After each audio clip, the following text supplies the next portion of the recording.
तो हनुमान जी ने क्या किया? अयोध्या का एड्रेस दिया क्या उसको कि अयोध्या में जाऊंगा मैं जन्मभूमि पे दर्शन करने? क्या किया उन्होंने? उन्होंने अपना सीना चीर दिया और उसके अंदर राम सीता की प्रतिमा दिखाई दी। उसके अंदर राम सीता दिखाई दिए। क्या बोले? अरे मेरा राम मेरे भीतर रमा हुआ है, वो कहीं जा ही नहीं सकते।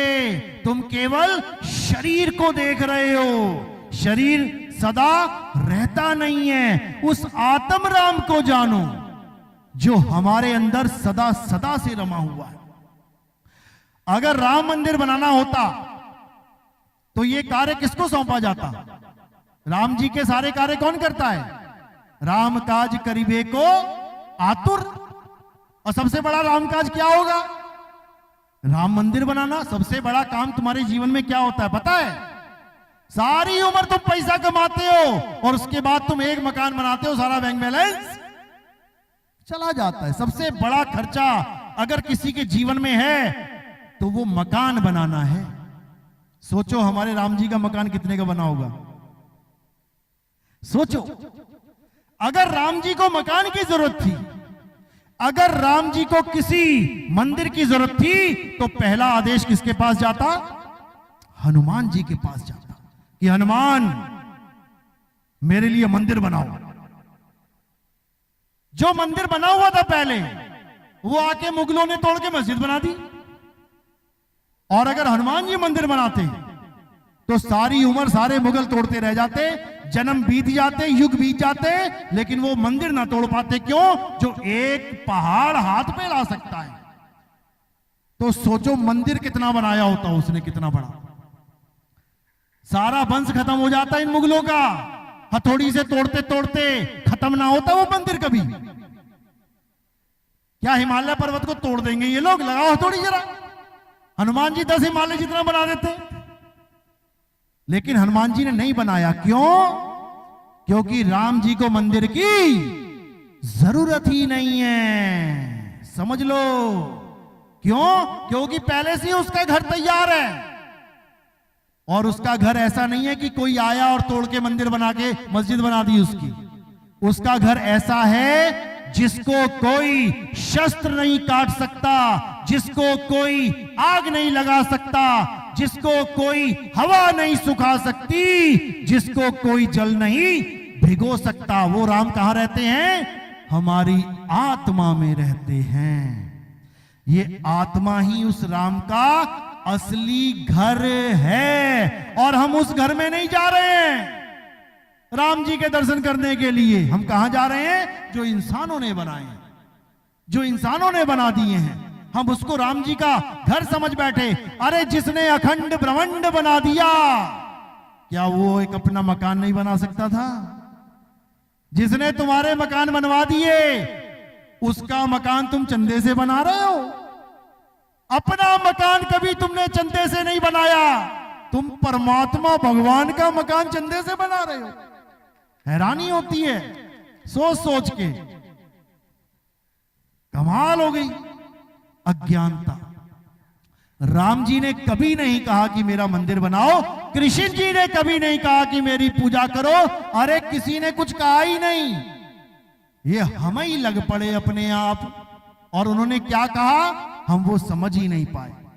कृष्ण जी ने गीता में भरपूर आत्म ज्ञान दिया और सबको जगाया, सबको, पूरे विश्व को, कि अपनी आत्मा को पहचान लो। जिस आत्मा की वजह से तुम्हारा शरीर पल रहा है, फल रहा है, फूल रहा है, जिस दिन ये छोड़ देगी ना शरीर को, उस दिन मिट्टी में मिल जाएगा। भले तुम कितने बड़े सेठिया क्यों ना हो, बड़े बड़े मकानों में रहने वाले क्यों ना हो, भले तुम कितनी लाखों करोड़ों की गाड़ियों में क्यों ना घूमते हो, लेकिन तब तक ही घूम रहे हो जब तक आत्मा साथ है, इस शरीर के साथ है। जैसे ही शरीर का साथ छोड़ा, तुम्हें कार से निकाल के कहां लेटा देंगे? जमीन पे। जमीन पे लेटा देंगे तुम्हें। करोड़ों की गाड़ी से, मकानों से निकाल देंगे तुम्हें। समझ लो, इससे पहले कि तुम्हें निकाल दिया जाए, आत्म ज्ञान को जान लो। अगर आत्मज्ञान को जान लिया तो समझ लो कि तुम्हारा जन्म सफल हो जाएगा। अब ये आत्मज्ञान को जानना और हमारे जो पुराने अवतार हुए हैं उनका नाम जपना क्या एक ही बात है? बस इस पे विचार करना है। पुराने अवतार कौन कौन से थे हमारे? विष्णु जी का पहला अवतार मछली का अवतार, मत्स्य अवतार। दूसरा अवतार कछुए का अवतार, कुरुम अवतार। तीसरा अवतार वराह अवतार। चौथा अवतार नरसिंह अवतार। पांचवा अवतार वामन अवतार। छठा अवतार परशुराम अवतार। सातवां अवतार श्री राम का अवतार। आठवां अवतार कृष्ण जी का अवतार। नौवां अवतार महात्मा बुद्ध का अवतार। अब तुमने ये जानना है केवल कि जो पहले चले गए उनका नाम जपने से क्या मेरी मुक्ति हो सकती है? बस तुमने इतना जानना है। और मेन तुमने केवल दो अवतारों को पकड़ रखा है, एक राम जी, एक कृष्ण जी। सबसे मेन यही दो चल रहे हैं और महामंत्र बन गए इनके नाम पे, हरे कृष्णा हरे रामा हरे कृष्णा हरे रामा।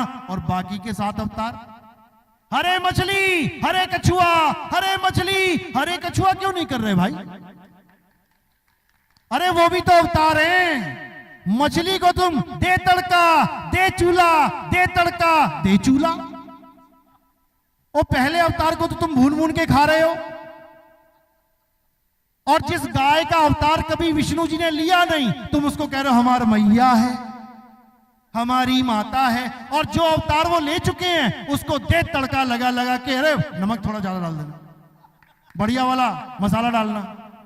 तुम अवतारों को खा रहे हो। कमाल कर दी। अभी कोई बंदर को डंडा मार दे तो वायरल कर देते हैं, हनुमान जी को डंडा मारा गया है। और मछली का, कछुए का क्या, जंगली सुअर का बना बना के अचार बिक रहा मार्केट में, उसका क्या? वराह अवतार कहां चला गया हमारा? किसी को समझ में नहीं आ रहा कि हो क्या रहा है। ये कौन कर रहा है? ये कली काल कर रहा है। कभी नाम सुना कली काल का? सबसे बड़ा राक्षस कौन है? सबसे बड़ा राक्षस कौन है? रावण, कंस। ये पैरों की धूल भी नहीं है। किसकी? कली काल की। कभी तुमने नाम भी नहीं सुना होगा, मुझे लग रहा है कली काल का। क्यों नहीं सुना होगा? क्योंकि अब जो युद्ध होने वाला है कली काल के साथ युद्ध होने वाला है। तुम्हें राम और कृष्ण जी ने जिससे युद्ध किया उनके नाम तो पता है, रावण का नाम पता है, हिरण्यकश्यप का नाम पता है, कंस का नाम पता है। क्यों? क्योंकि ये कहानियां जा चुकी हैं, पुरानी फिल्में चली गई, तुमने देख ली, तुम्हें पता है। अब जो आने वाली है उसके बारे में बताओ जरा। जो नई फिल्म कोई आने वाली है तुम उसके बारे में जान ही नहीं सकते जब तक वो खुद ना बताए। इसीलिए छोटा सा ट्रेलर दिया जाता है। नई फिल्म कोई आने वाली हो तो 2 मिनट 3 मिनट का ट्रेलर दिया जाता है ताकि तुम्हें पता लग जाए कि फिल्म में होने क्या वाला है। समझ लो, इसी प्रकार एक ट्रेलर भी तुम्हारे पास पहुंचा हुआ है। क्यों? क्योंकि फिल्म शुरू होने वाली है। अब 10वें अवतार की बात करते हैं। 9 अवतारों की तो खूब पूजा हो गई। बताओ 10वें अवतार की आरती किसने गाई है? बताओ जरा। 10वें अवतार की आरती किसे याद है? 10वें अवतार की फोटो कौन पूज रहा है? सब उनकी पूजा कर रहे हैं जो स्टोरियां बीत चुकी हैं, जो अवतार जा चुके हैं, सब उनकी पूजा कर रहे हैं। लेकिन कलयुग में कल्याण किससे होगा? कलयुग में इतना ज्यादा पाप बढ़ा हुआ है। इसका मतलब 9 सफाई करने वाले आए थे, सफाई नहीं हो पाई। समझ लो, राम जी आए, कृष्ण जी आए, युग पलट गया, सब कुछ कर दिया, लेकिन आज पाप और बढ़ा हुआ है। इसका मतलब कुछ कमी रह गई है। अब वो कमी कौन पूरा करेगा? वो कमी कल की अवतार पूरा करेंगे। तब जाके कलयुग में फिर सतयुग आएगा। समझ लो, यही कल्कि भगवान, यही कल्कि अवतार इस दुनिया का आखिरी अवतार है। आखिरी, उसके बाद कोई नहीं आएगा। क्यों नहीं आएगा? कारण क्या है? क्यों नहीं आएगा? क्योंकि उसके बाद सबको सत्य और असत्य का पता चल जाएगा और कोई भी असत्य का साथ नहीं देगा। तो आगे किसी के आने की जरूरत ही नहीं है। आगे किसी के आने की जरूरत ही नहीं है, क्योंकि तुम खुद विवेकी हो जाओगे, तुम खुद समझ जाओगे कि मुझे ठगने कौन आया है। तुम खुद ही बच जाओगे उससे। इसलिए आखिरी अवतार कल्कि अवतार बोला गया। अब हिंदुओं में तो समझ में आ गया जी, आखिरी अवतार कल्कि अवतार आएगा। मुसलमानों में वो तो किसी अवतार को ना मानते, वो तो ना पहला माने, ना दूसरा माने, ना पांचवा, सातवां, दसवां क्या मानेंगे। तो मोहम्मद साहब ने बड़ी अच्छी बात कर दी। क्या कर दिया? नाम बदल दिया। मोहम्मद साहब ने नाम बदल दिया। क्या नाम रख दिया उनका? इमाम मेहंदी आएंगे। अब मुसलमान इंतजार कर रहे हैं कि इमाम मेहंदी आएंगे, इस दुनिया में सत्य का झंडा फहराएंगे, इस दुनिया से सारे लड़ाई झगड़े असत्य का नाश कर देंगे। तो ईसाई, अब ईसाई बच गए। ईसाई का कौन सफाया करेगा भाई? उसके जो धर्म में गंदगी आ गई है उसका कौन साफ करेगा? तो वहां पर भी जगह नहीं छोड़ी है। वहां बोला जीसस दोबारा आएंगे, जीसस सेकंड कमिंग, वो संसार में दोबारा आएंगे। और उसके बाद ये जितने भी झगड़े, जितनी भी लड़ाइयां इन नामों के ऊपर हो रही हैं, ये सब खत्म कर देंगे और उसके बाद सारी दुनिया में एक सत्य की स्थापना करेंगे। ये बोला गया है ग्रंथों में। आज भी मोबाइल पे सर्च करोगे ना, कल्कि अवतार, इमाम मेहंदी, जीसस सेकंड कमिंग, ये सारी कहानियां तुम्हारे सामने आ जाएंगी। अब यहूदी बच गए। यहूदी क्या बोल रहे हैं? यहूदियों में इलियास का नाम लिया गया। इलियास वापस आएगा और इस सारे संसार को सत्य से जोड़ देगा। तो गुरु ग्रंथ साहब क्या बोल रहा है? गुरु ग्रंथ साहब में बोला गया कि अभी तुम मेरी बात भले नहीं समझ में आ रही तुम्हारे, लेकिन एक ऐसा समय आएगा जब मर्द का चेला इस पूरे विश्व में सत्य का झंडा गाड़ के जाएगा। उसको मर्द का चेला बोल दिया। वही है, एक ही है। कल्कि अवतार कह लो, इमाम मेहंदी कह लो, जीसस सेकंड कमिंग कह लो, मर्द का चेला कह लो। और महात्मा बुद्ध वालों में क्या बोला गया? वो बच गए। उसमें क्या बोला गया कि मैं तो एक बुद्ध हूं, मैं जा रहा हूं, लेकिन एक बुद्धा और आएगा।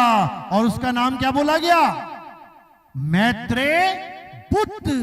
सर्च करके देखना कभी कि जब इस संसार में मैत्रेय बुद्ध आएंगे, नाम देखो क्या रखा है, मैत्रेय। मैत्रेय यानी दोस्ती, मित्रता करवाने आएंगे।